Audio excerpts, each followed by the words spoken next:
ஆதவ் அர்ஜுனாவை கட்சியில் இருந்து நீக்கிய திருமாவளவன். நீங்கள் பங்கேற்காத போது நான் பங்கேற்கலாமா என்று என்னிடத்தில் கேட்டார். அதை உருவாக்கியதே நீங்கள் என்கிற போது அதை தவிர்க்க வேண்டாம், கலந்து கொள்ளுங்கள், அதே நேரத்தில் கவனமாக பேசுங்கள் என்று கூறியிருந்தேன். மன்னர் ஆட்சியை ஒழிக்க வேண்டும், பிறப்பால் அனைவரும் சமம் என்கின்ற கருத்தியலை அம்பேத்கர் உருவாக்கியதை போல இங்க பிறப்பால் ஒரு முதலமைச்சர் உருவாக்கப்படக்கூடாது.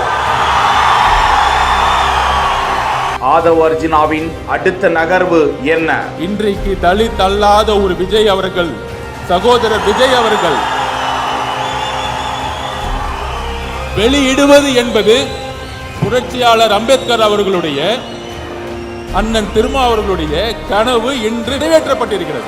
விடுதலை சிறுத்தைகள் கட்சி எடுத்த ஒழுங்கு நடவடிக்கை. சட்டமேதை அம்பேத்கர் நினைவு நாளையொட்டி நடத்தப்பட்ட மாநாட்டில் விஜய்க்கு ஆதரவாக பேசியதாக ஆதவ் அர்ஜுனா மீது நடவடிக்கை எடுக்கப்படும் என திருமாவளவன் கூறியிருந்த நிலையில் கட்சியின் துணை பொதுச் செயலாளர் ஆதவ் அர்ஜுனா அண்மை காலமாக கட்சியின் நலன்களுக்கு பாதிப்பை ஏற்படுத்தும் வகையில் செயல்பட்டு வருகிறார் என்பது தலைமை நிர்வாகத்தின் கவனத்துக்கு தெரிய வந்தது. இதுகுறித்து கடந்த 7ஆம் தேதி அன்று கட்சியின் பொதுச் செயலாளர்கள் உள்ளிட்ட முக்கிய தோழர்களுடன் கலந்தாய்வு செய்யப்பட்டது என்றும் கட்சியின் தலைமை அறிவுறுத்தல்களையும் மீறி தொடர்ச்சியாக அவர் எதிர்மறையாக செயல்பட்டு வருவதும் அத்தகைய செயல்பாடுகள் கடுமையான விமர்சனங்களையும் உருவாக்கியிருக்கிறது.